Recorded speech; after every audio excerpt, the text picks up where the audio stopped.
Hello, I'm Jeremy Owood, Golf Monthly's Associate Editor. Welcome to the Equipment Gear Vault this week from the Titleist and Cobra National Fitting Centre at Brampton in Cambridgeshire.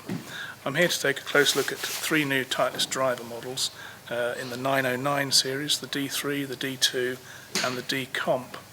Now Titleist has always catered primarily to tour players, better players, serious amateurs, aspiring golfers, perhaps in that 0 to 15 handicap range, and these three models are still targeted at that range of handicaps.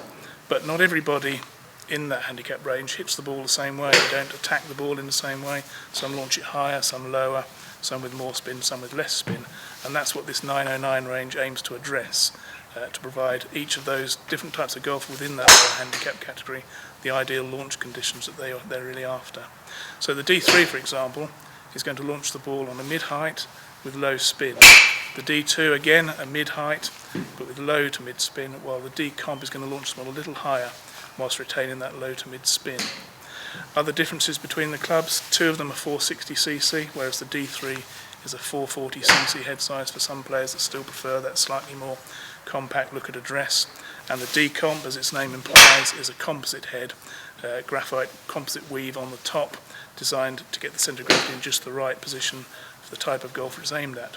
Now you might expect with one composite head and two titanium there'd be a difference in sound at impact, and that's certainly one of the things I'm going to look at now when I hit all three models in this first test of these 909 drivers.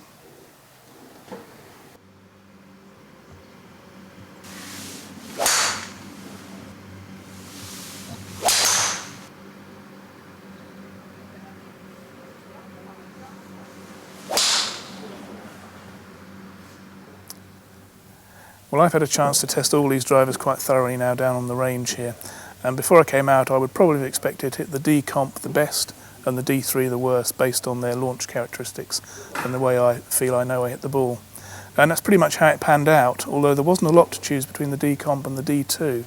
What differences there were probably down to the shaft. The D Comp we had here to test was fitted with a Matrix Ozic XCon 5 shaft, and the D2 was fitted with a Mitsubishi Diamana.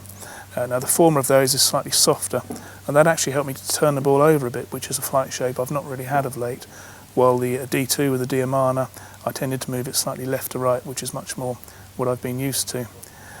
Before we came out we also suggested there might be a difference in sound between these models because one of them's a composite head and the other's a titanium, but in fact you can't detect any difference at all between all three models.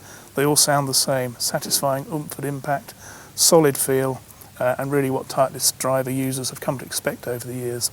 None of the resounding sounds you get with certain other models on the market. These models will be hitting the shops in mid-November. The price is yet to be confirmed, but will probably be somewhere around typical Titleist driver prices of recent years.